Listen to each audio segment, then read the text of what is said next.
Ravie d'être là pour cette matinale sur les deep tech et le go-to-market des deep tech. Euh, on va passer 1 heure ensemble.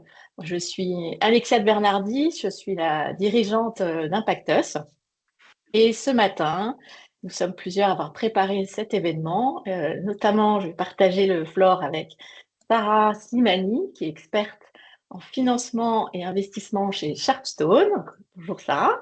Bonjour à tous. Nous, nous aurons également 2 entrepreneurs deep tech qui vont se joindre à nous, en l'occurrence donc des entrepreneurs deep tech que nous avons accompagnés avec Sarah, en l'occurrence Johan Abou. Je vais pousser ma fenêtre Teams, pardon. Bon, c'est pas grave. Johan Abou et Victor Champenet, qui sont tous les deux cofondateurs de 2 sociétés deep tech, donc Guitar Social Club et Dioverse, qui ont travaillé sur le go-to-market et sur leur financement. Et nous partagerons cette expérience. Et puis, pourquoi, voilà, avant de commencer, j'avais envie de vous préciser 2 choses concernant le choix de cette thématique. Pourquoi les deep tech et qu'est-ce qu'une deep tech d'abord, puisqu'on a eu cette question dans le formulaire d'inscription. Des entrepreneurs se demandaient est-ce que je suis une deep tech? Donc, une deep tech, c'est une offre technologique qui a une très forte barrière à l'entrée technologique. Donc, si vous avez, par exemple, fait travailler 4 développeurs pendant 6 mois, ce n'est pas une deep tech en général. Donc, une deep tech, c'est disruptif. Ça sort ou d'un laboratoire de recherche, ou bien vous êtes constitué d'une équipe d'ingénieurs de très haut niveau. Donc, si vous avez des doutes deep tech, pas deep tech, n'hésitez pas, il y aura une séance de questions tout à l'heure. Et sinon, allez sur le site lesdeeptech.fr de la BPI. Et l'autre particularité des deep tech, qui est la conséquence, c'est qu'aller chercher des clients, c'est extrêmement long. Et donc, il faut encore plus chercher à dérisquer vos projets par rapport à une start-up technologique, par exemple par rapport au SaaS B2B. L'idée, c'est que vous allez devoir tenir dans la durée jusqu'au premier client. Alors, on va voir qu'est-ce qu'on appelle un premier client. Et donc, comme c'est extrêmement long, parce que derrière, il y a tout un travail de R&D sur le produit. Et donc, aller chercher les premiers clients, qui est le thème de ce matin, c'est souvent aller chercher des premiers proof of concept, des premiers MVP, qui vont vous amener parfois un peu de CA, mais parfois pas. Les premiers users, c'est surtout une opportunité d'avoir de la crédibilité vis-à-vis de vos investisseurs, de vos partenaires. C'est l'objectif, c'est d'aller chercher les premiers résultats qui vont prouver que votre techno a effectivement de la valeur et amène une valeur ajoutée. Et ensuite, petit à petit, au fil des années, vous allez aller chercher cette fois-ci des vrais clients qui vous amèneront peut-être du chiffre d'affaires. Et donc, deuxième petite précision dans mon introduction, pourquoi est-ce qu'on a choisi cette thématique de la mise sur le marché d'une deep tech? C'est non seulement parce que c'est notre métier avec Sharpstone et Impactus, mais également que pour la plupart, vous êtes des profils ingénieurs, doctorants, techniques, scientifiques, et donc forcément, le volet business, financier, client, c'est pas votre zone de confort, il faut l'avouer. Donc, on a conçu avec Sarah cet événement comme interactif avec beaucoup de questions, mais aussi très compact. Donc, il y aura beaucoup de contenu. L'idée, c'est surtout d'aborder pas mal de sujets et de vous donner ensuite la possibilité de pouvoir nous rencontrer en one-to-one. Donc, on vous donnera des liens tout à l'heure pour aller plus loin dans le détail de vos projets. Alors, en termes d'agenda pour notre matinée, je vous propose en 4 parties. Nous aurons 15 minutes où je vais présenter la méthodologie de Go-to-Market Deep Tech Impactus avec des REX.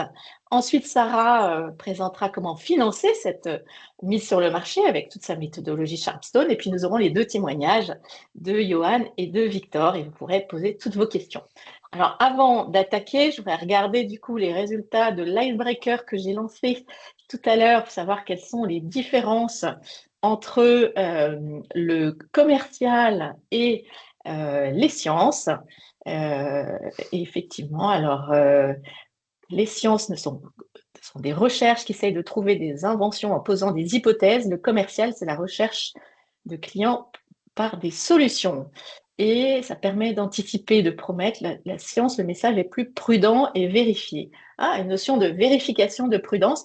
J'aimerais bien si vous pouvez alimenter tous le chat de la réponse à cette question, parce qu'on en aura besoin tout à l'heure. Vous réfléchissez quelles sont toutes les différences entre le commercial et les sciences.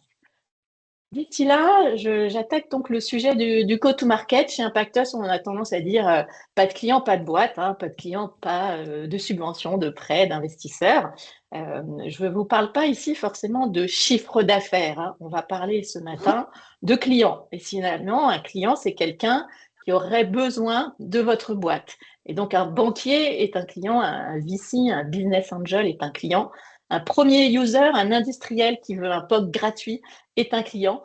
Et donc, vous avez tout intérêt à vous y intéresser, même si vous êtes le CTO de la boîte. C'est ce qu'on va voir tout de suite. Donc, personnellement, je vais me présenter.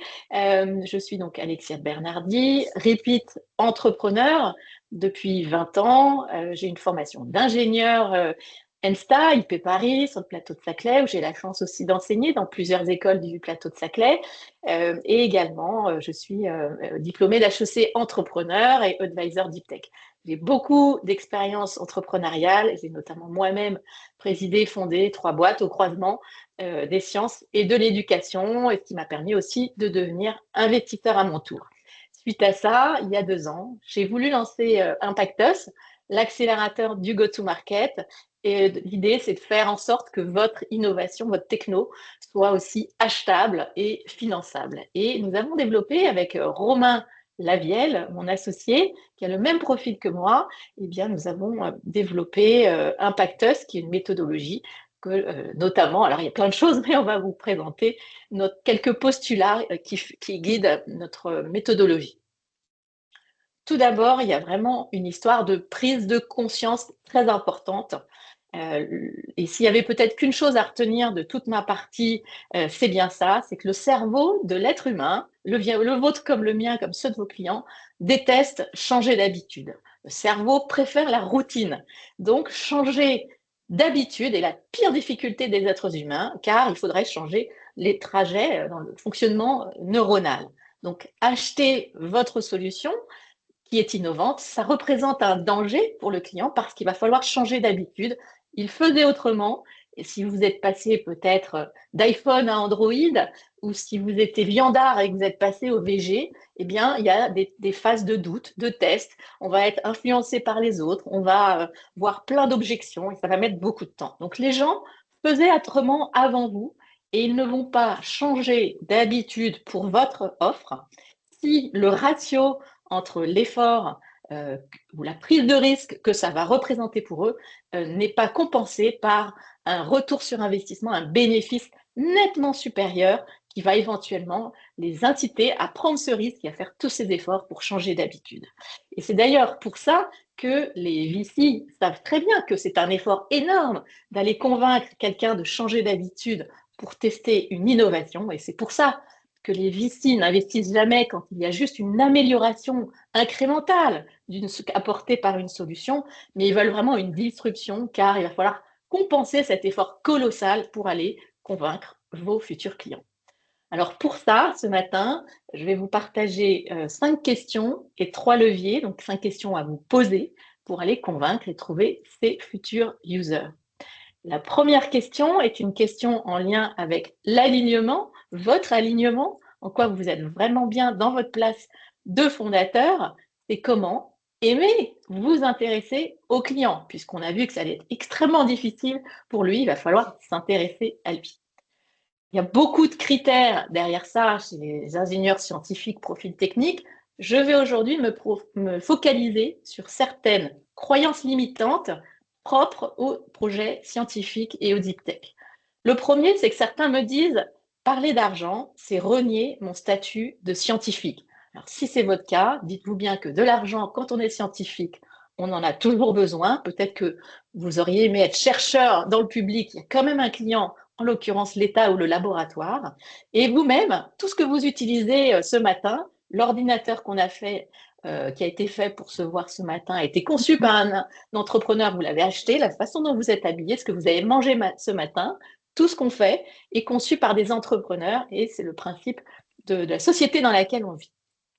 Autre biais à craquer, certains me disent, mais en fait, je suis addict à mon offre et c'est totalement addictif, donc je n'ai pas le temps pour faire autre chose. Si c'est votre cas, j'ai envie de vous dire que vous gâchez totalement votre potentiel si vous n'êtes que focus sur la tech. Et si 90% des boîtes échouent, c'est bien que vous auriez intérêt à vous intéresser aux clients. Autre objection, certains me disent dans le go-to-market et les clients, il y a trop d'inconnus. Et en tant qu'ingénieur, on a besoin de maîtriser et de contrôler les choses. Ce que je vous propose, c'est ce qu'on va voir, c'est qu'il y a plein de choses que vous pourriez maîtriser dans la relation commerciale. D'autres enfin me disent, j'ai vraiment pas envie. Le commercial, c'est faire le show, ça me fatigue d'avance. Là aussi, on verra qu'en fait, vendre et s'intéresser aux clients n'a rien à voir avec ça. Et enfin, dernière croyance limitante à craquer de votre côté, c'est le sentiment d'imposteur. Pourquoi cette personne en face de moi aurait envie de payer pour ce que nous sommes en train de faire?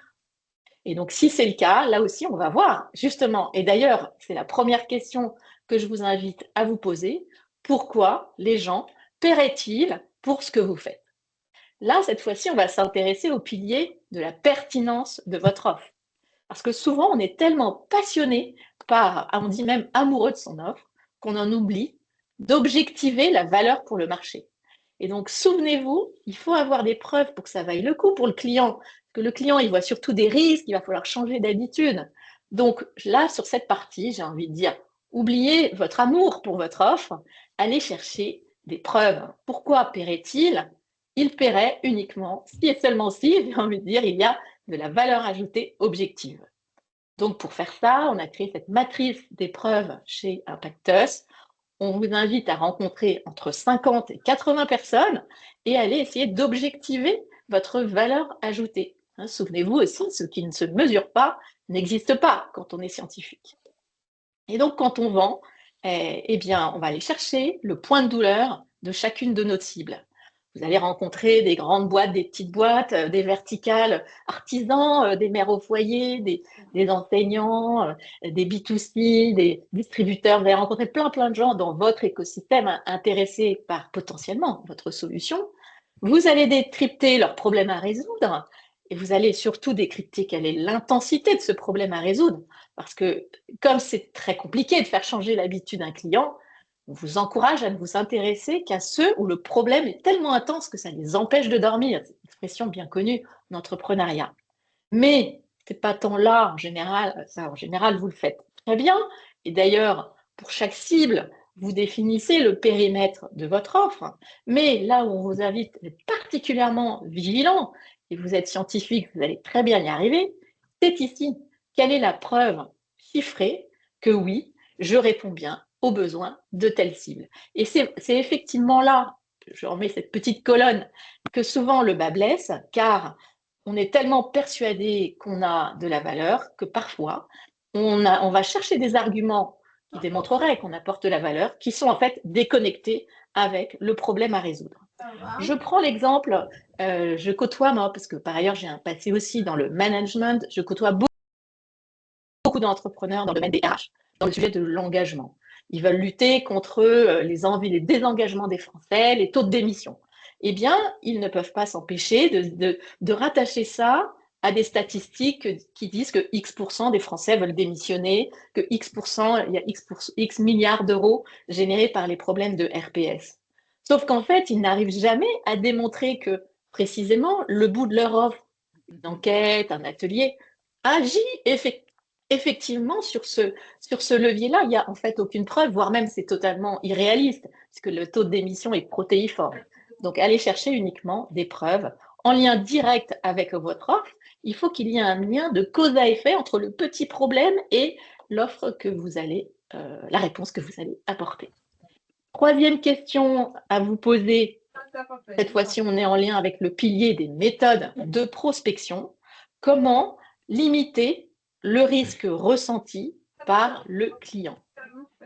Tout à l'heure, je vous ai dit que le client ayant une aversion à la prise de risque, il avait du mal, son cerveau avait du mal à changer d'habitude.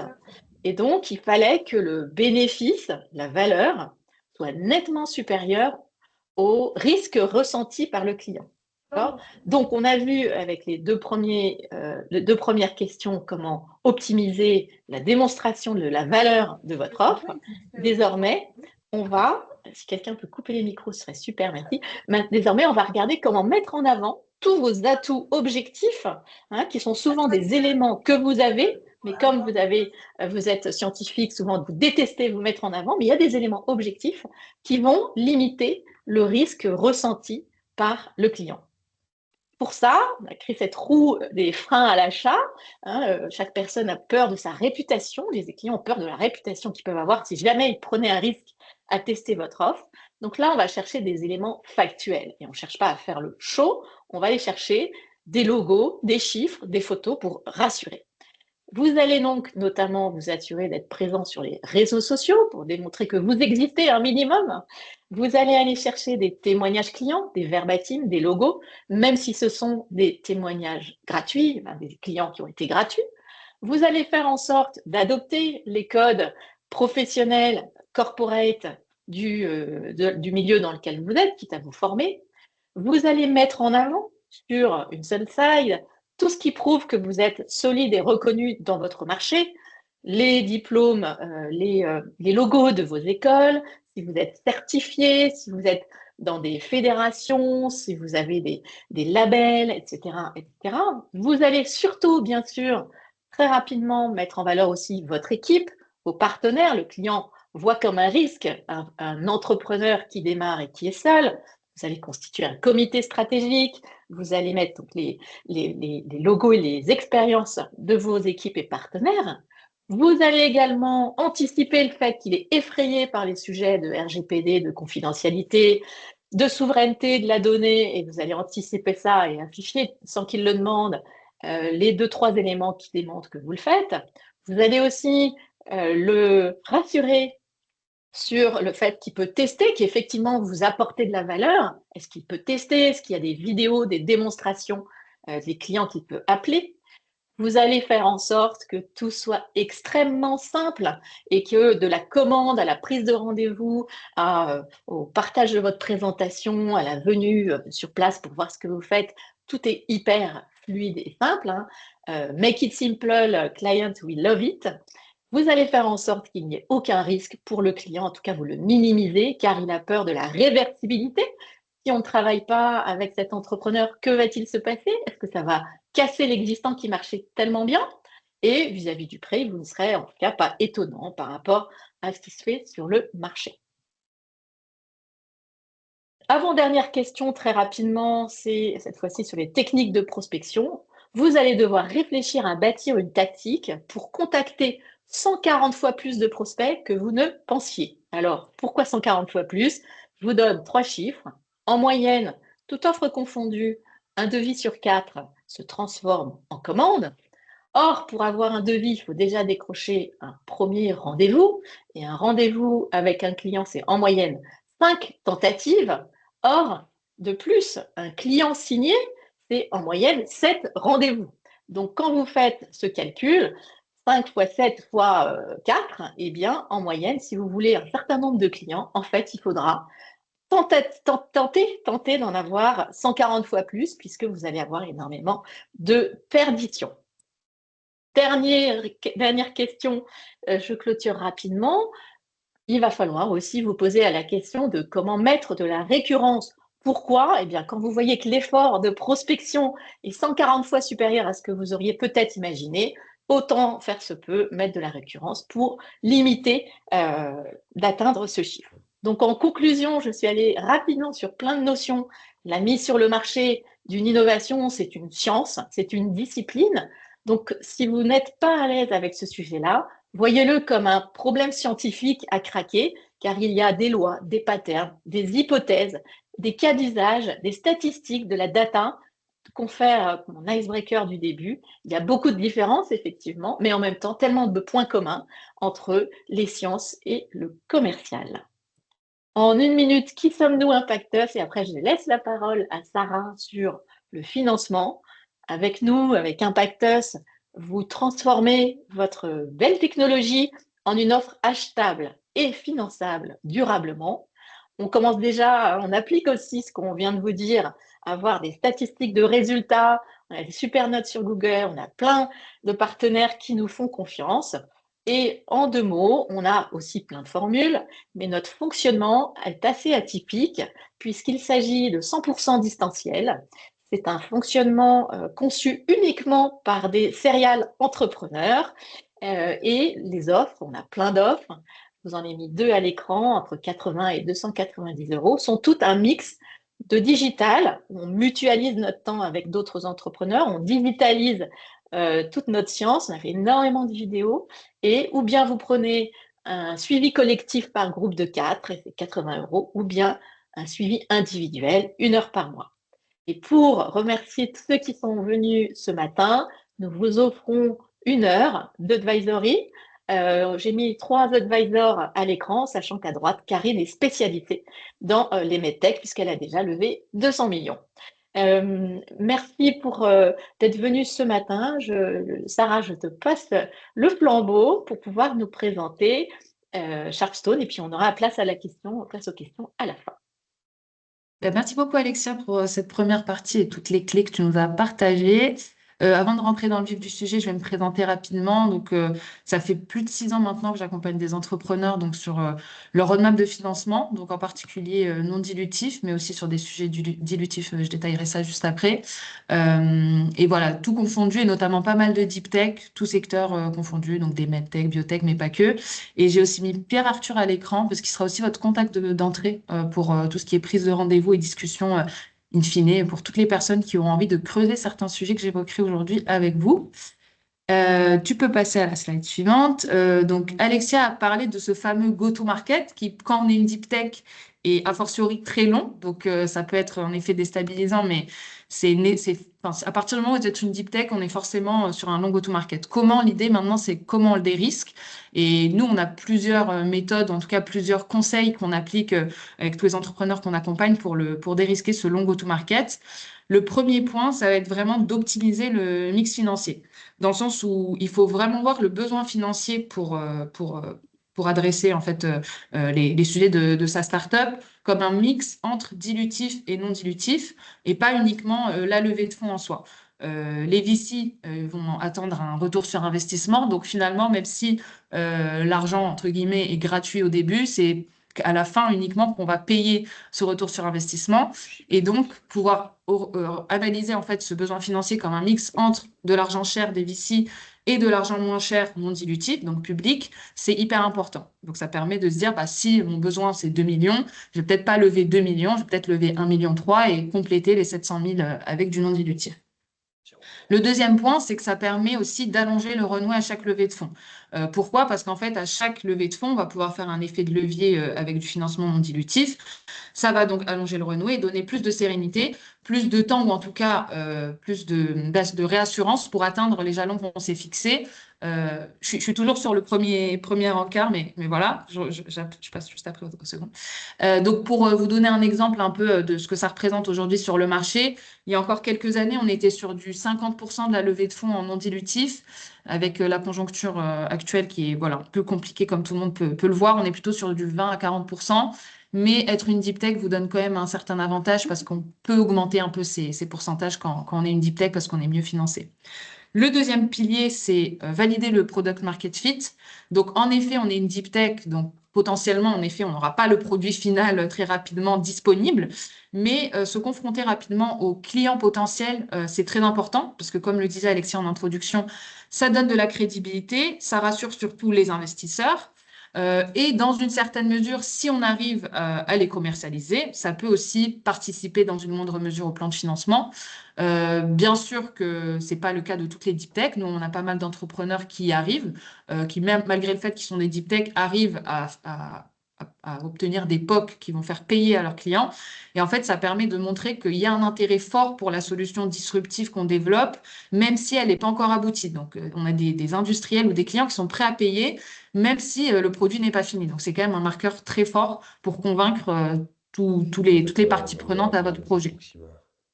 Ensuite, le troisième pilier, c'est la synchronisation des différentes roadmaps. Je détaillerai ça juste après, mais l'idée, en fait, à avoir derrière ça, c'est qu'il faut qu'en fait, on puisse articuler étape par étape le besoin financier qu'on a et en quoi il vient répondre à notre roadmap business et technique.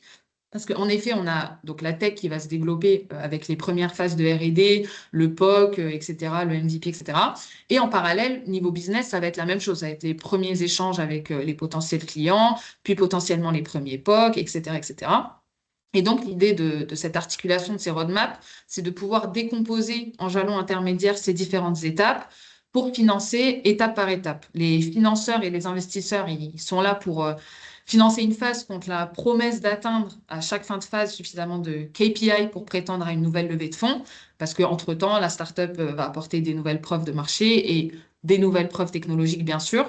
Bah, c'est pour ça que c'est important de paralléliser ces fameuses roadmaps. Donc, ça me fait la transition. Vous les voyez à l'écran, on vous les a mises. L'idée, c'est de se dire, voilà, on a le business qui se développe, le market fit, puis go-to-market, déploiement et jusqu'au scale. Idem pour la techno, avec les phases de R&D en amont, les premiers POC payants ou non, V1, V2, puis les améliorations incrémentales. Et tout ça, ça se finance par différentes phases. Love Money au début, pré-donneur que j'évoquerai juste après, pré-seed, seed, série A. Il faut paralléliser ces roadmaps-là et montrer qu'elles se répondent entre elles et ne pas en fait choisir entre tech et business. C'est vraiment financer intelligemment les deux en parallèle en combinant dilutif, non dilutif. Donc là, j'ai mis la roadmap dilutive, mais finalement, la non dilutive que j'évoquerai juste après vient la compléter parce que finalement, la tech est au service du business et inversement. Donc c'est pour ça que c'est important de l'avoir en tête.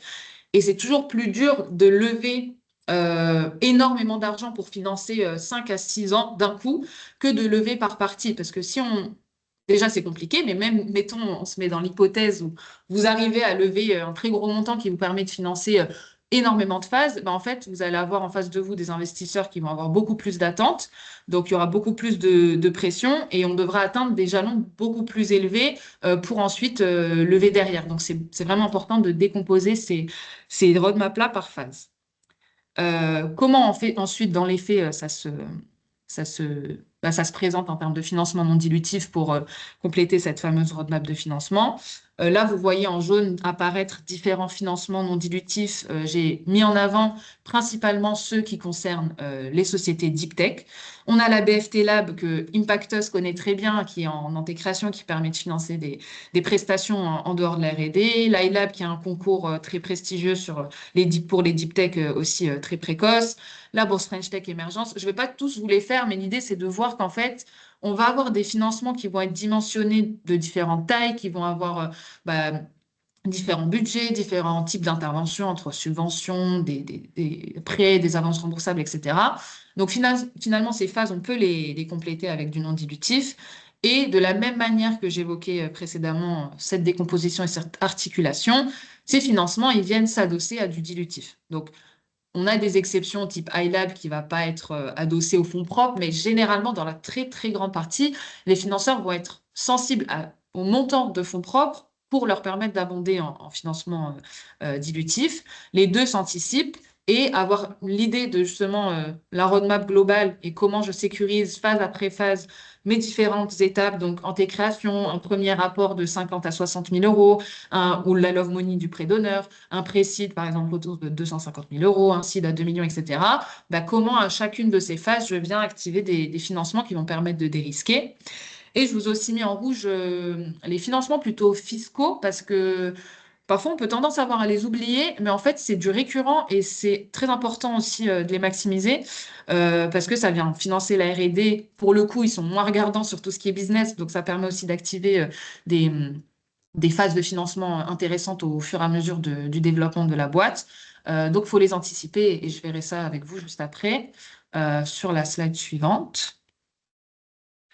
Parce que du coup, là, on va voir en pratique comment ensuite, comment ça se passe, comment on fait concrètement pour déployer tout ça, tout ce qui est les fameuses roadmaps, comment les articuler, comment activer les différents financements à chacune des étapes.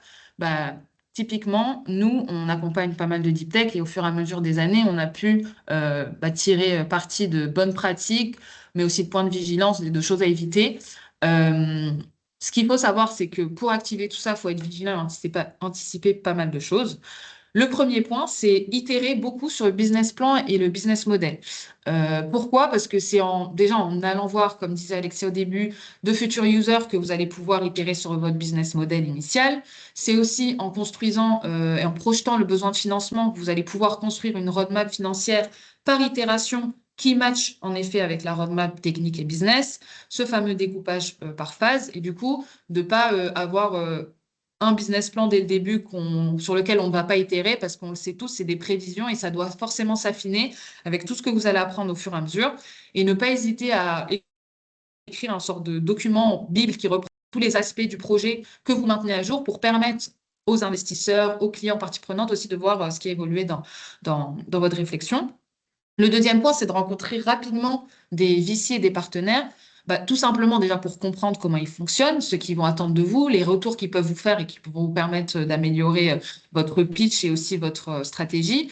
Les rencontrer dès le début, ça permet aussi de se confronter à leur analyse de manière précoce et toujours d'affiner la stratégie en conséquence. Sortir du cadre recherche. Donc, en fait, l'idée de ce point, c'était de montrer rapidement des avancées sur le projet, même si c'est pas parfait, même si ça marche pas encore en totalité.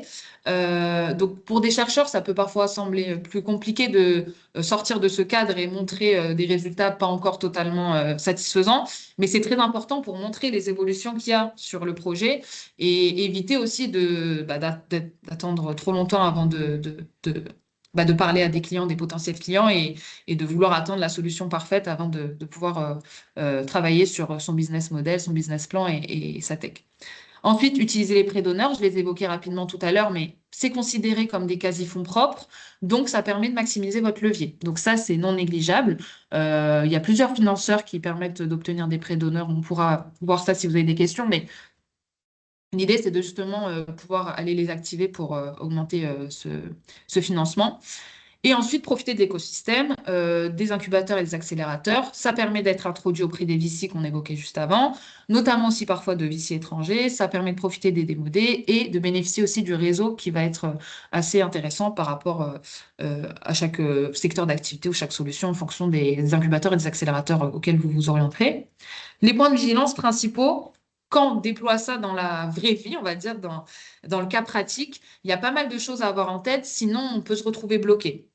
Le premier, c'est la temporalité des versements. Qu'on soit sur de la subvention ou de l'avance remboursable, généralement, on reçoit les versements en plusieurs tranches.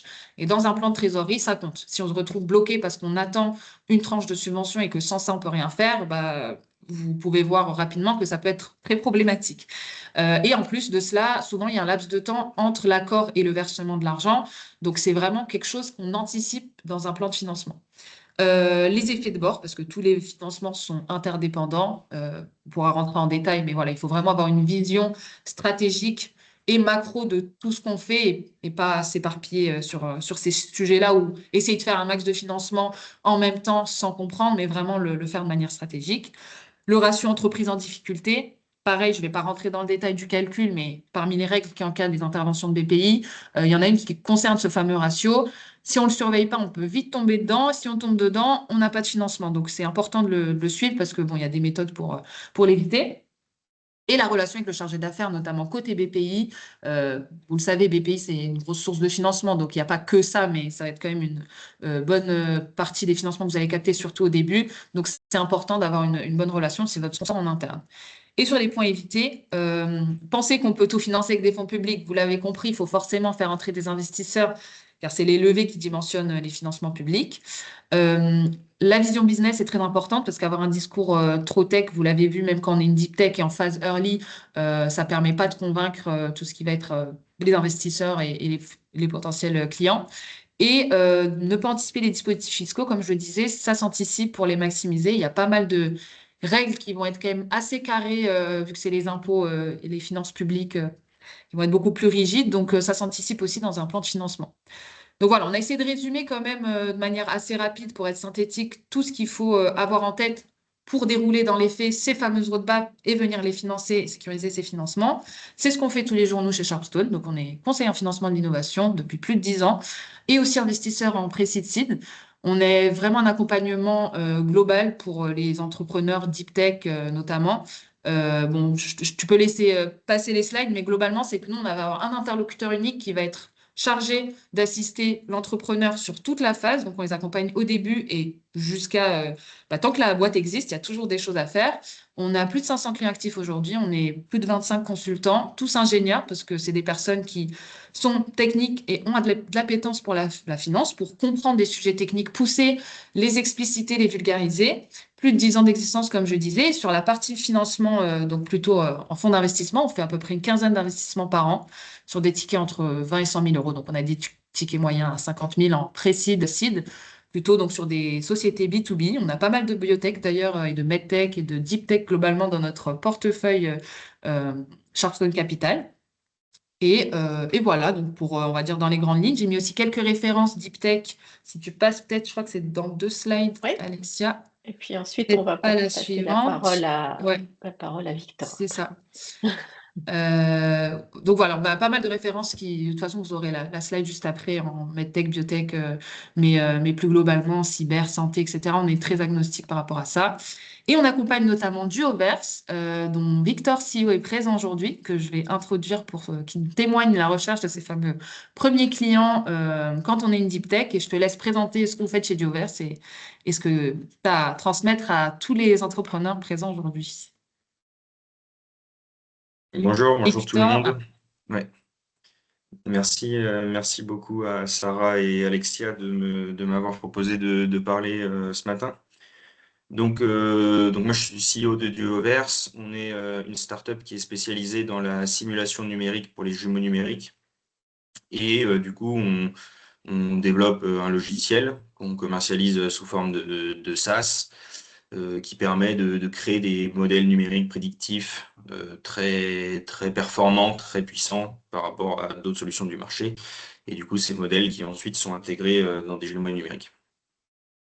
Donc, moi en particulier, mes clients sont souvent donc des grands groupes et avec du coup un panier moyen qui peut être assez important parce que on a une solution qui est assez grosse et qui peut être chère.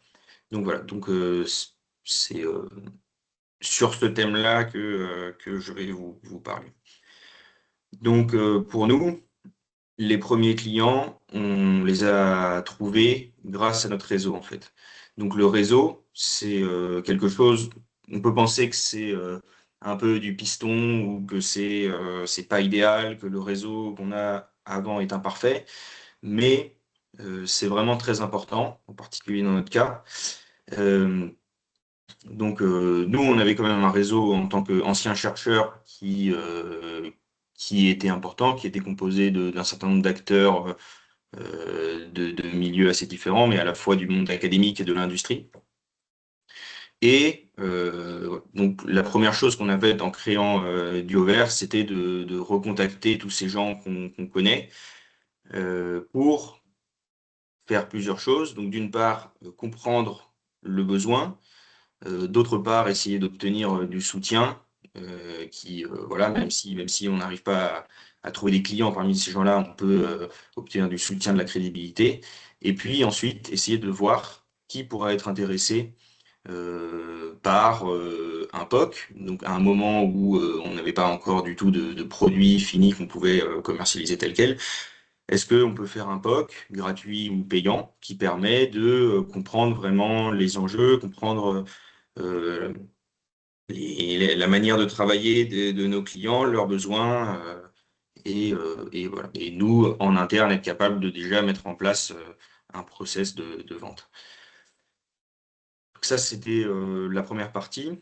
Et ensuite, à partir de là, en fait, on a continué à construire un réseau qui est beaucoup plus vaste et je dirais encore plus ciblé sur les choses qu'on fait vraiment. Parce qu'évidemment, on est parti d'un moment où voilà, les gens qu'on connaît sont les gens qu'on connaît et ils ne sont pas du tout forcément la cible de ce qu'on va vouloir vendre par la suite.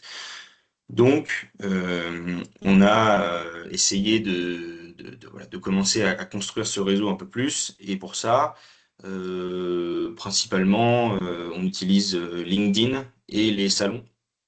Donc c'est un travail de long terme Quand on va sur un salon, il ne faut pas du tout imaginer qu'on va signer un contrat le jour même ou que voilà, on lance direct une collaboration, mais on démarre des discussions, les gens sont intéressés, les gens veulent en savoir plus, et ensuite il faut du coup faire un suivi, continuer, recontacter les gens. Les gens sont très intéressés pour parler, pour comprendre, pour échanger. Et, voilà. Et progressivement, en fait, à partir de là, on arrive à tomber sur, on arrive à identifier des gens qui vont être intéressés pour soit un POC gratuit payant, soit démarrer un, un essai un peu pilote de la solution. Donc ça, c'est voilà, c'est important. Euh, sur nous, nos cycles de vente qui sont très longs, parce que c'est des grands groupes avec des paniers moyens importants, voilà. Il faut construire progressivement et voilà, établir un lien de confiance, intéresser les gens progressivement et, euh, et, euh, et voilà. Et puis au bout d'un moment, sur les milliers de gens à qui on a parlé, quelques-uns débouchent sur voilà, des contrats, des POC, etc. Voilà. Donc, je pense que j'ai atteint Super. le limite du temps. Merci. Oui, merci. Merci Victor pour ce partage. Et puis si tu peux rester dans les questions, peut-être sera Ouais. l'occasion de répondre à d'autres collègues. Merci. On va passer la parole à Johan, Johan Abou, fondateur de Guitare Social Club. Johan, est-ce que tu peux nous indiquer ce qu'est Guitare Social Club avec la genèse technologique de ton projet, ton financement aussi à ce stade? Que, comme Victor, tu as obtenu des financements de la BPI et comment tu as abordé ta mise sur le marché. Bonjour, bonjour à Est-ce tous. que Donc, tu... le Guitar Social Club, c'est une entreprise en fait basée sur de la recherche avec de l'IA. Donc, notre idée, c'était de créer un assistant pédagogique pour les gens qui apprennent à jouer de la guitare. Et de là, on a développé après ce qu'on appelle un correcteur pour permettre à la personne de savoir si elle jouait bien, ce qu'elle était en train de travailler. Donc, toute cette, on va dire, pédagogie, elle a été travaillée au départ sur une idée réelle, c'est-à-dire d'abord sur des interviews que j'ai faites avec des gens quand j'étais dans mon incubateur à la Pleine Image. Donc, je suis carrément allé directement dans la rue à Lille pour interviewer des gens et poser des questions, des gens qui étaient intéressés par la guitare, des gens que j'avais en connaissance, évidemment. Et au fur et à mesure de ces interviews, je me suis rendu compte qu'il y avait vraiment un besoin réel et que je suis pas parti sur une idée, on va dire, fantasque. Et puis pour ça, en étant dans un incubateur, j'ai pu me faire guider pour trouver les bons financements. En l'occurrence, on a eu d'abord HDFID, les Hauts-de-France, qui nous ont financé à hauteur de 15 000 euros pour lancer le projet. Puis après, des prêts d'honneur. Et après, bien sûr, BPI France, qui est intervenu avec le fonds Deep Tech. Et on a été lauréat, donc BFTE. Bourse French Tech Emergence, qui nous a permis vraiment de créer le produit dont on rêvait et d'avoir une mise sur le marché, on va dire, qui correspond à une vision et pas quelque chose qui était, comment dire, K1KA, puisque ce K1KA, ce POC, on a pu le faire de manière prévalente, d'autant plus qu'aujourd'hui, on a vraiment beaucoup d'applications qui nous permettent de créer des outils rapidement et quasiment gratuitement, enfin, ou en tout cas sur des investissements très faibles. Donc ça nous a permis vraiment de tester une idée jusqu'à la mise en réalisation. Et une fois que cette mise en réalisation elle a été faite, cette mise sur le marché, en parallèle, évidemment, on a essayé d'abord de trouver nos clients, à savoir d'abord que vraiment on voulait être une entreprise B2C, mais aussi une entreprise B2B qui adresse vraiment un problème aujourd'hui, c'est-à-dire comment équiper les professeurs et comment faire en sorte que on n'enseigne plus la musique comme dans les années 30, quoi, mais plutôt comme les années 2030. Et l'idée, c'est vraiment d'arriver à, voilà, à équiper les professeurs avec toute la technologie dont ils disposent aujourd'hui pour faire progresser les gens plus vite, qu'ils s'amusent plus vite, qu'ils apprennent. Voilà, la musique, c'est quelque chose à partager et c'est quelque chose qui peut s'apprendre facilement si on y met les moyens. Aujourd'hui, on a réussi, voilà, à trouver nos premiers clients d'abord en B2C, puis après en B2B. Et ça nous a permis d'agrandir petit à petit avec le B2C, de tester notre application, de voir où est-ce qu'il y avait des défauts, de la faire grandir avec des vrais retours clients. Du coup, encore une fois, vraiment se rattacher à ça, ça a vraiment été hyper important pour moi. Et Impactus m'a vraiment beaucoup aidé à rester focus sur trouver mes clients B2C savoir, entre guillemets, discuter avec eux, dialoguer avec eux pour vraiment leur amener une plus-value, leur faire sentir que c'était important. Et après, agrandir mon spectre vers du B2B, trouver les bons clients, parce qu'on a quand même une notion de temps, de temporalité et de quelque chose de très court. Donc, si on commence à prendre tous les clients qu'on peut avoir, bah, finalement, on se perd. Il faut vraiment focuser sur les clients avec qui on a le plus de chances que ça marche pour que ça marche. Et c'est vrai qu'une fois qu'on a sélectionné, on va dire, une dizaine de clients, sur l'ensemble du marché, c'est très peu, hein. Au début, on en a beaucoup plus que ça, puis il faut éliminer, jusqu'à trouver ceux qui sont vraiment très proches déjà de notre état d'esprit et avec qui on vise une complémentarité, une synergie qui va vraiment être win-win pour chacun des parties, en fait. Et une fois qu'on a réussi à trouver ça, bah, souvent, on a réussi à délimiter déjà un champ de connaissances, un champ de connexion aussi, un réseau. Et puis à force d'y aller, ben, on arrive à trouver ses premiers clients, à faire ses premiers tests, et puis à avoir de l'argent qui rentre sur son compte et développer son entreprise, son idée, et puis la faire grandir. Merci Johan pour ce témoignage. Si tu veux rester aussi pendant les questions, ce serait vraiment super. Bien sûr. On arrive du coup donc à la partie dédiée aux questions-réponses. Donc la parole est à vous. Vous pouvez lever la main. Ou j'ai vu qu'il y avait aussi des questions dans le chat et on va y répondre avec Sarah. Donc je vais regarder. Euh, alors, j'ai vu qu'il y avait des questions sur le multiple du 140. Enfin, le 140, donc 5 x 7 x 4, c'est le fruit de plein de recherches et d'expérimentations de notre côté. C'est plutôt des chiffres B2B. D'ailleurs, petite parenthèse, les VC investissent quasiment jamais dans le B2C. C'est pour ça notamment que Johan a basculé au B2B. Et donc, le multiple est plutôt B2B que B2C. Oui, vous aurez les slides avec tout ce qu'on a partagé avec Sarah. Euh, du coup, sur le délai, très bonne question, sur le délai moyen de go-to-market, euh, en fait, c'est très variable en ce qui nous concerne, hein. Si vous êtes dans la santé, ça va être peut-être 5, 8, voire 10 ans. Si vous êtes dans une solution comme Johan, ben, finalement, il a pu avoir des clients B2B peut-être au bout d'un an et puis peut-être au bout de là de 2 ans, on va parler de clients B2B. Donc, je dirais que ça dépend de la nature de votre projet. Je ne sais pas s'il y a des questions aussi, Sarah, auxquelles tu veux Ouais, répondre. j'ai vu qu'il y avait des questions sur la BFT Lab. Est-ce qu'elle est conciliable avec la BFTE?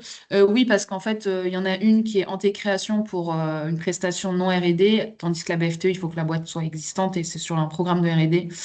Euh, POC, mais pas MVP. Vous parlez de l'appellation, c'est Rodford. C'est de la sémantique. Je ne sais pas si la question c'est l'utilisation du terme, mais oui, en tout cas, POC, c'est plus, on va dire, précoce que le MVP. Sur les Oui, frais c'est-à-dire que le d'honneur, POC démontre ouais, que oui, il y a un Hmm. besoin ou que oui, c'est ça. ça vaut le coup d'aller plus loin, voilà, alors que le Ouais. MVP est presque quand même, c'est une V0, quoi. Ouais. Ouais. Oui, c'est ça. Donc, c'était parce que moi, j'ai plus l'habitude des termes en product management quand vous étiez en train d'utiliser le terme POC, je me demandais pourquoi pas utiliser un MVP. Donc, c'était par rapport à ça. Ouais, bah c'est exactement ça. POC, c'est plusieurs leads, donc c'est vraiment les premiers signes, on va dire, d'intérêt. Le MVP est déjà, comme dit Alexis, un peu plus avancé. Et Il y a une donc, question sur l'émotionnel aussi. hein, Comment considérez-vous l'impact émotionnel? Frédéric, est-ce que vous pouvez préciser la question? Moi, c'est un sujet que j'adore, donc je veux bien juste mieux comprendre la question sur l'impact émotionnel. Parce que là, notamment, moi, je vais animer pour la BPI tout un atelier sur le côté émotionnel lié à la levée de fonds. Donc, n'hésitez pas, Frédéric, à compléter votre question. Je pense que ce qui est important, bah, moi, ce que je traduis dans votre question, hein, c'est le besoin d'être extrêmement aligné. Et là où il y a parfois un impact émotionnel fort, c'est que on se projette dans un type de boîte, dans une croissance, l'arrivée d'investisseurs, on va aller chasser des clients, etc. Et on a l'impression de jouer un rôle parce qu'en fait, on n'est pas du tout aligné ou sur les valeurs de la boîte, de ce qu'on vend, ou même sur la stratégie. Et il y a des entrepreneurs qui préféreront être dans un schéma beaucoup plus frugal, de vendre leur expertise plutôt que de devenir CEO, patron d'une boîte avec 3-4 millions de levées de fonds. Donc, effectivement, c'est important de faire cette introspection pour que vous soyez complètement aligné sur vos valeurs, votre envie, et qui ne soit pas l'envie dont vous héritez ni de votre famille, ni de la société, quoi. Mais bon, pour en parler des heures. Il y a une question sur les prêts d'honneur, Sarah. Je sais pas si tu veux. Ouais. Ouais, du coup, les prêts d'honneur, ça va être des prêts à taux zéro, donc sans garantie et caution personnelle, mais ils vont être faits en fait sur la personne et ensuite injectés en compte courant d'associé dans la structure. Les montants, ils vont varier entre 15 000, 30 000, parfois ça peut monter même jusqu'à 100 000 euros en fonction des organismes.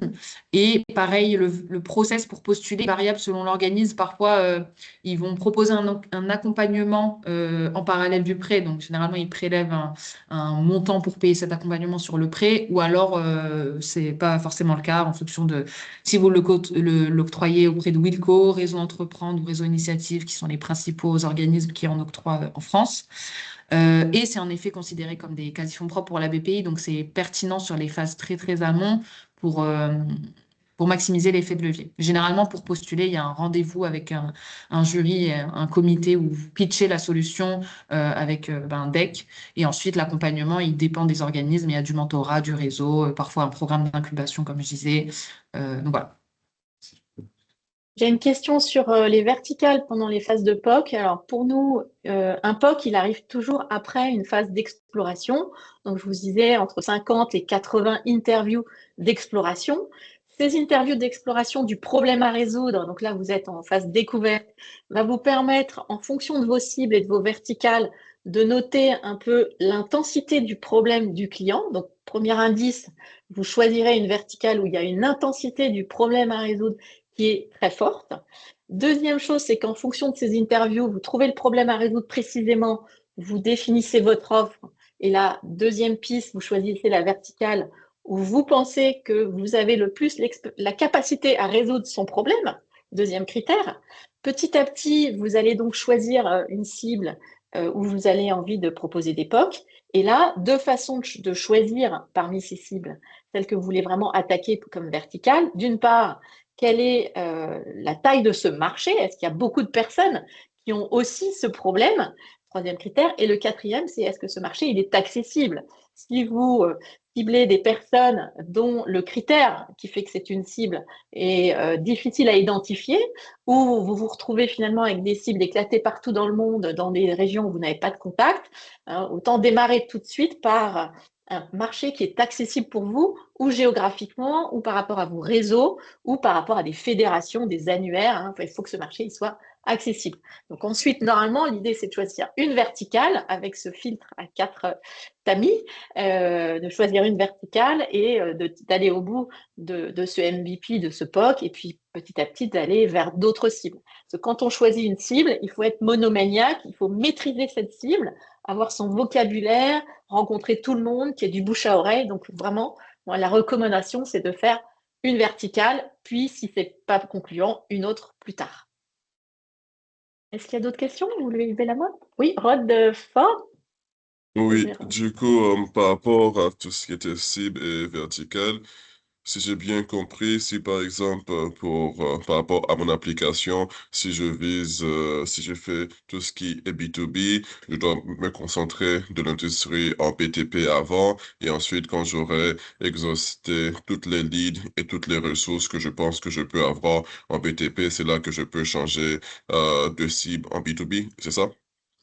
Oui, oui, tout à fait. Alors, peut-être même qu'au sein du BTP, vous allez peut-être avoir des sous-cibles. Est-ce que c'est les chantiers où il y a des accidents? Est-ce que c'est Hmm, les chantiers plutôt du service public? Enfin, parfois, hmm, une cible, plus elle est précise, plus elle a de chances de marcher. Hein. Quand on, d'accord. quelquefois, on veut parler à tout le monde et finalement, du coup, personne ne nous entend. Donc, il Hmm. vaut mieux être très, très, très précis sur le choix de votre cible. D'accord, d'accord. Ok, merci, ok. Question, vous pouvez lever la main, vous pouvez mettre dans le chat.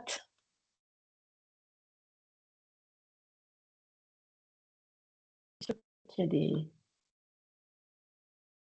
Oui, alors V, je ne sais pas qui est V. Bonjour, c'est Franck.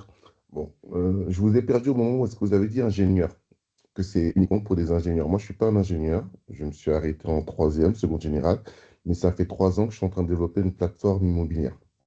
Donc, si vous voulez, je suis mandataire immobilier depuis 5 ans et j'ai vu que bon, bah, les outils qu'on utilise ne sont pas vraiment synchronisés entre eux. Donc, les mandataires, les plateformes, les apporteurs d'affaires, les acquéreurs, les vendeurs, tout ça, c'est un peu isolé. Donc, moi, j'ai créé une plateforme qui réunit vraiment tout cet écosystème au sein de la même et unique plateforme. Donc, la question c'est, est-ce que vous pouvez vraiment aider une personne à avoir son financement? Parce que ça fait quand même 3 ans que je développe la plateforme et je suis en bootstrap, hein, ça veut dire que j'ai tout payé tout seul avec 3 développeurs. Et là, j'ai plus d'argent malheureusement, mais je cherche quand même des investisseurs. Est-ce que vous pouvez aider ce genre de personnes, ce genre de profil? Bah, là, du coup, oui, en effet, le discours est orienté deep tech, donc dans le sens verrou technologique, science à craquer avant de pouvoir développer une solution. Ça dépend si dans votre cas, la solution elle est déjà commercialisable et que finalement, donc il n'y a pas eu un verrou scientifique à craquer. Vous êtes certes pas une deep tech, mais ça ne veut pas dire que vous n'avez pas accès au financement. C'est juste que peut-être ce qu'on a dit est plus spécifique à d'autres types de projets. Mais nous, en tout cas, on accompagne à partir du moment où il y a un sous-jacent tech, vous pouvez bénéficier de certains financements non dilutifs. Et par contre, en effet, le critère de base, ce sera des fonds propres. Donc, la première étape, ce sera en effet de lever des fonds auprès d'investisseurs. Et là, après, ça dépend, on pourra rentrer en détail en discutant. Ça dépend du besoin de la levée de fonds. Donc, sur le budget, les dépenses ensuite que ça va adresser, les types de recrutement, est-ce que c'est pour de la tech, du commercial, etc. Et en fonction de ça, calibrer la fameuse roadmap qu'on évoquait. Donc, nous, en tout cas, si en effet le développement de la plateforme nécessite des techs, etc., il peut y avoir des choses à faire et à partir du moment où vous arrivez à lever des fonds, on peut ensuite activer des financements. Ouais. Donc, on Et pourra en discuter. oui, n'hésitez pas à profiter de toute la proposition de rendez-vous one-to-one pour avoir un diagnostic plus précis Mm. je recherche la slide, pardon, un diagnostic plus précis sur vos projets. Je vais repartager les 2 slides avec les 2 QR codes pour ceux qui sont arrivés un petit peu en retard. Donc, vous avez ici le QR code si vous voulez un rendez-vous d'1 heure sur votre projet et le go-to-market de votre projet. Et puis ici, le QR code pour prendre un rendez-vous avec Sharpstone sur les appels financement. J'ai vu qu'il y avait une question et ensuite on prendra la question de Franck sur POC, puis POC MVP payant, puis récurrence bonne pratique. Juste pour vous.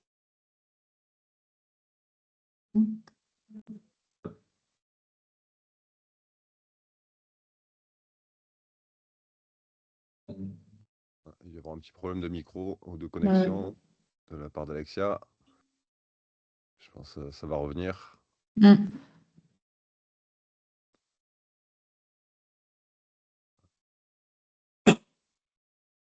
Peut-être Sarah, tu peux peut-être enchaîner sur. Ouais.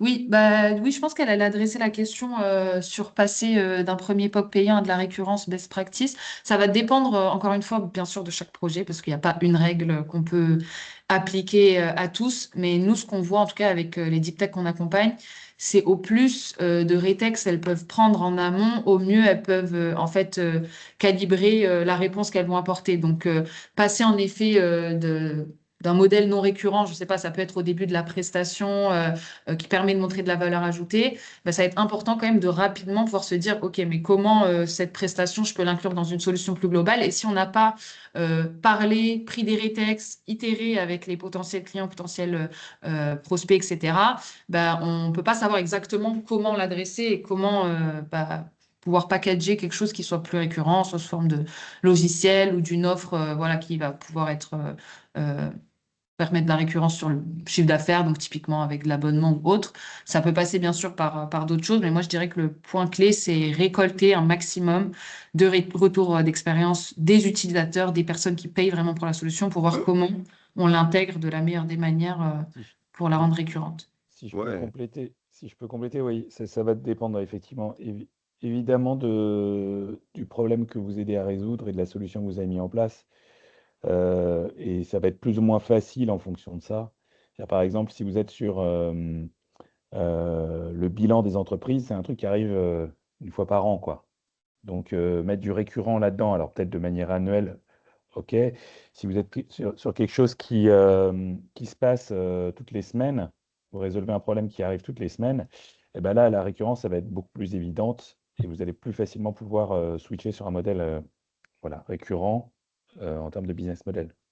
Disons que l'avantage du récurrent aussi, c'est que ça permet d'avoir un bac à sable dans lequel on peut vraiment expérimenter.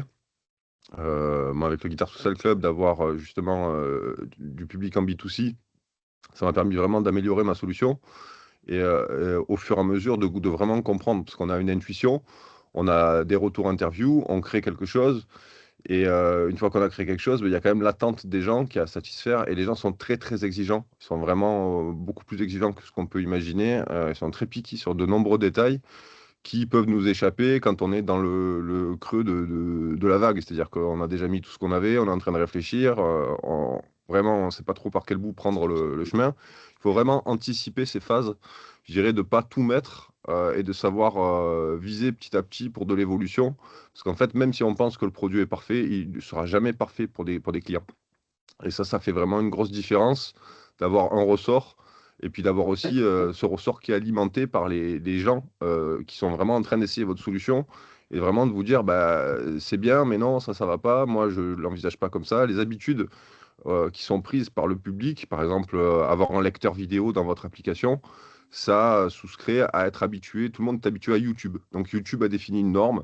Et si votre lecteur vidéo ne suit pas la norme YouTube, ben, en fait, vous allez à l'encontre de beaucoup de problèmes bêtes qui vont mettre des freins à l'achat dans votre application. Donc, ce sont plein de petits détails d'usage dans votre application ou dans ce que vous allez mettre en vente qui vont permettre aux gens de s'identifier et de ne pas rompre, comme on disait tout à l'heure, avec leurs habitudes et rester dans quelque chose qui ne leur demande pas trop d'efforts. Voilà, c'est vraiment une clé, je pense, de l'évolution d'un produit.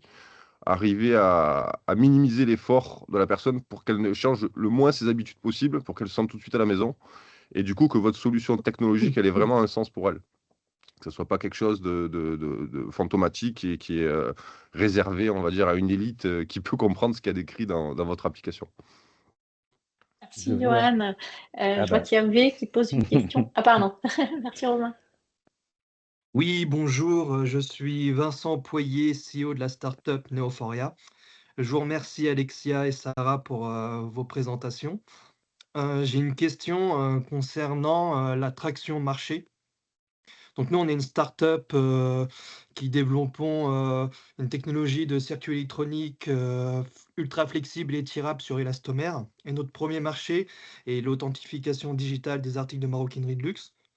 Nous avons déjà un pilote avec une maison de luxe du groupe Richemont et là, on est en phase de collaboration avec une grande maison du groupe LVMH. Et j'aimerais savoir, est-ce que ces deux gros pilotes avec deux maisons est suffisant pour prouver une traction marché ou faut-il encore faire d'autres pilotes? Dites-moi, à partir de combien de clients on peut prouver une traction marché? Ouais, je dirais, enfin, en tout cas, si je peux répondre rapidement, je te laisserai Alexia compléter. Il n'y a pas de règle, encore une fois, hein, ça dépend de chaque projet. Il n'y a pas un chiffre qui peut marcher pour tout le monde. Mais en tout cas, c'est très rassurant par rapport aux premières briques. Si on est au début et qu'on a déjà deux premiers POC, c'est très intéressant, surtout si c'est sur la cible, comme disait Alexia, précise que vous visez, parce que ça montre que sur cette cible-là, bah, il y a déjà des premiers intérêts. Et finalement, après, faut jamais s'arrêter, entre guillemets, parce que votre produit il va évoluer, vous allez arriver au produit qui va avancer. Bah, finalement, ces POC, vous allez peut-être les commercialiser et après peut-être vendre à un autre prix, etc. Donc, en fait, c'est de la continuité. Il ne faut pas le voir comme je fais un nombre de pilotes et c'est décorrélé du reste. C'est qu'en fait, ça permet d'avancer sur les fameuses roadmaps et le produit et ensuite bah, d'avoir le produit final que vous allez vendre, etc. Donc, c'est des POC qui, à la fin, deviennent vos clients. C'est toujours le plus intéressant. Donc, je dirais que plus vous en avez, plus a priori vous aurez de clients après, quoi. Alors, en effet, c'est vrai, quand je parlais de traction marché, j'ai oublié de rajouter un acteur qui est l'investisseur.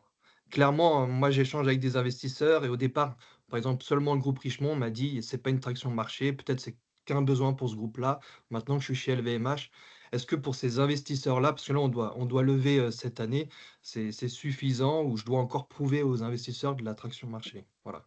C'est vrai que c'est pour Pour lever moi, les fonds. c'est pas tant le nombre de pilotes, c'est aussi l'étendue du pilote, c'est-à-dire combien d'utilisateurs, combien de et surtout quels sont les résultats. En fait, la traction, elle va venir d'une volumétrie de POC, c'est-à-dire est-ce que il y a 100 personnes chez LVMH qui ont utilisé, est-ce qu'il y a 10 000 produits qui ont été sortis, ou effectivement est-ce que c'est 3 sacs à main qui ont été faits, parce qu'il faut savoir que les grands groupes testent énormément de choses.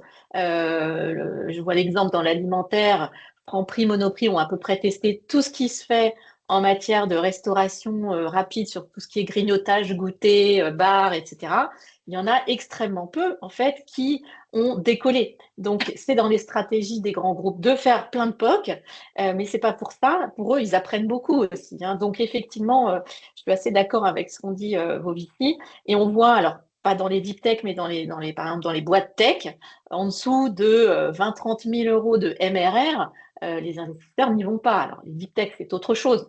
Mais on voit qu'il faut, oui, il faut du volume et de l'attraction, c'est aussi l'accélération, quoi. Si c'est juste deux POC, effectivement, c'est un super début.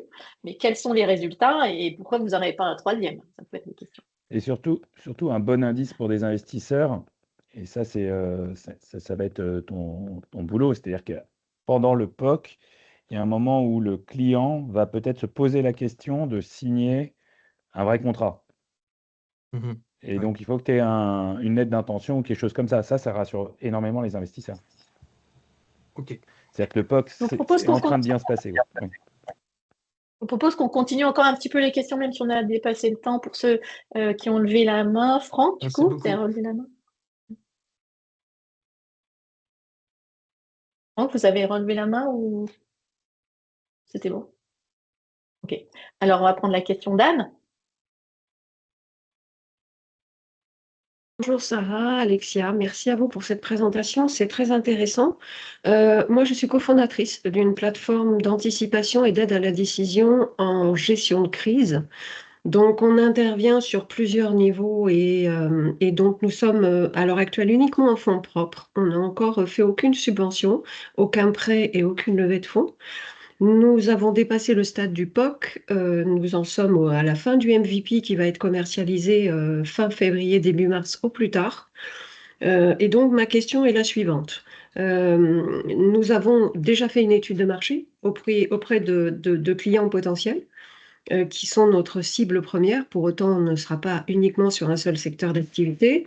Ma question est la suivante. De quelle façon et comment, en termes de tarifs, on se positionne lorsqu'on arrive avec un MVP? Effectivement, on a déjà réfléchi, on a fait une analyse de ce qui se fait en termes de tarification, même si sur notre domaine, il y a très peu de concurrence. Quoi qu'il en soit, on a fait quand même une évaluation du coût de notre application et de combien on voudrait la citer en termes de rémunération au niveau des abonnements. Pour autant, quand on est en phase de MVP, l'outil, vous en parliez tout à l'heure, évolue au fur et à mesure. De quelle façon, par rapport à votre expérience, vous avez pu voir les évolutions tarifaires des plateformes mises à disposition? Merci pour votre retour. Alors, je vais prendre la question. Moi, j'ai une approche extrêmement décomplexée par rapport à ça. Donc, on a vu tout à l'heure que les clients voyaient toute innovation comme une prise de risque. Si vous êtes plusieurs possibilités, si vous êtes plus cher que l'habitude du client, je prends l'exemple du plastique recyclé. Il y a des technologies qui permettent de faire du plastique recyclé avec des aussi bonnes qualités que du plastique pétrochimique, mais à un prix qui est supérieur. Mais là, en fait, c'est même pas la peine parce que personne ne va mettre plus cher que ce qui fonctionne aujourd'hui. Ils ne veulent pas changer d'habitude pour du plus cher. Ensuite, si vous avez super faim, c'est-à-dire il vous faut absolument un ou deux premiers MVP parce que derrière, comme on a expliqué avec Sarah, c'est toute une suite d'événements où il faut bien commencer par quelque chose. N'hésitez pas à faire du gratuit, il n'y a pas de mal à ça. Le tout, c'est de ne pas faire trop de gratuit, mais nous, on a toujours commencé nos boîtes par faire du gratuit, ce qui vous permet d'avoir des premières références, des premiers KPI qui démontrent que vous avez de la valeur ajoutée, et puis ensuite, petit à petit, vous allez augmenter vos prix. Ça m'est arrivé plusieurs fois de doubler les prix 4 fois de suite. C'est pour ça que je vous dis, ayez une approche décomplexée. Il ne faut pas trop théoriser le machin. Il faut aussi voir quel prix vous pensez que la personne en face est prête à mettre. Et puis, il faut se lancer et se jeter à l'eau. Voilà. Donc ça, je ne sais pas si Sarah a la même genre d'approche, mais nous, on fonctionne comme ça.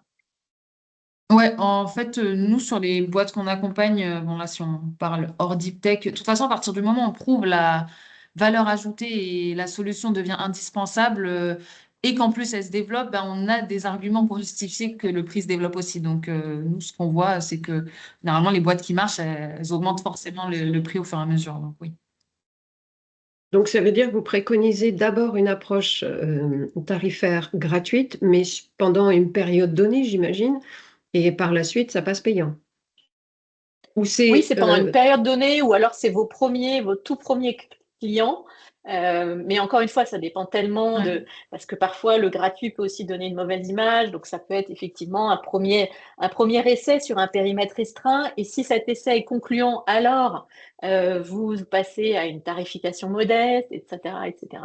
Et ne soyez pas gênant d'avoir quelques clients qui seraient peut-être dans certains marchés, hein, mais gratuits à vie, parce que en fait, vous avez besoin d'amorcer la pompe. Donc voilà, ça vous donne un certain nombre de pistes. Moi, je me Merci. permets Que je vous propose. Je me permets juste de rajouter un petit truc pour le prix et la tarification. Je dirais que le plus simple, à mon sens, c'est si vous avez une application, c'est de toute façon de faire un bêta-test. Et dans ce bêta-test, pour vérifier si l'application marche, de demander à vos bêta-testeurs combien ils seraient prêts à payer pour ça.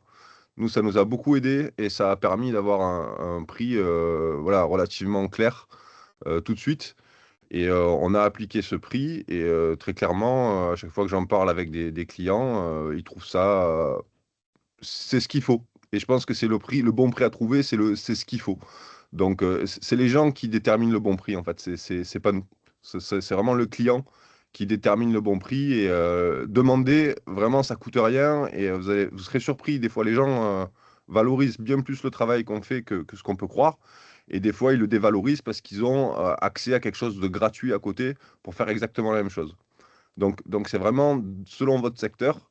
S'il y a déjà des solutions qui existent, qui vont gratuitement offrir ce que vous proposez, bah là, il n'y a pas de match, vous ne pouvez pas lutter. Et s'il y en a d'autres, s'il n'y en a pas, bah là, vous avez quelque chose à négocier. Et puis au fur et à mesure, voilà, vous augmentez. Et je pense qu'il n'y a pas de mal à augmenter un prix. On perd les gens qui ne sont pas vraiment amoureux de notre produit, donc c'est pas très grave. Au fur et à mesure, on arrive à délimiter le bon cercle d'utilisateurs. Voilà, donc une approche très progressive dans tous les cas. Merci à tous. On va clôturer cet événement. C'était un plaisir de co-animer avec Sarah. Merci Victor, Johan aussi pour les témoignages. Merci d'avoir été aussi nombreux. On vous enverra le replay et également nos coordonnées et les liens si vous voulez avoir une session plus individuelle. À très bientôt. Bonne journée à tous. Bonne journée, Plein merci de à bonnes tous. choses Au pour vos revoir. projets. Au revoir. Au revoir. Au revoir.